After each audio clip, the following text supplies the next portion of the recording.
खबर प्रसारण पर तत्पर होइछि पुलिस। पश्चिमबंग को चोरा बाली चालाण हेउथबा समय रे 5टी बाली ट्रैक्टर को जबत करी ड्राइवर को अटक रखिछंती। तबे बालेश्वर जिल्ला रे चलीछि बाली माफियांक राजुती।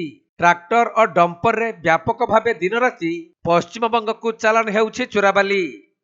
विशेषकर भोगराई ब्लॉक रो जलेश्वर चंदनेश्वर दीघा 57 नंबर राज्य राजपथ और अन्य गली रास्ता देई दैनंदिन शताधिक ट्रैक्टर 10 चकिया ठू आरंभ करी 16 चकिया डंपर पर्यंत बाली बुझेई गाड़ी अबाधरे गड़ुछि।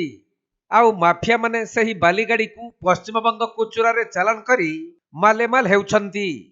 जार खबर प्रसारण हेबा परे सुवर्णरेखा नदी बाली उठाई किछि बाली माफिया माने पश्चिमबंग को चालाण करुथबा समय रे कमरदा पुलिस रो एक टीम कमरदा छक निकट रे चढ़ाऊ करी 5टी बाली बुझेई ट्रैक्टर सहित ड्राइवर को अटक रखी तदंत करुछंती। मु सब खबर पाई छी।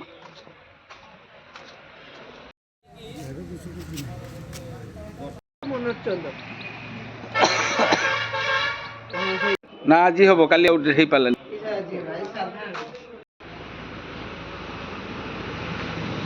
बालेश्वर जिला भोगराई चंदन कुमार दास रिपोर्ट कोणार्क लाइव।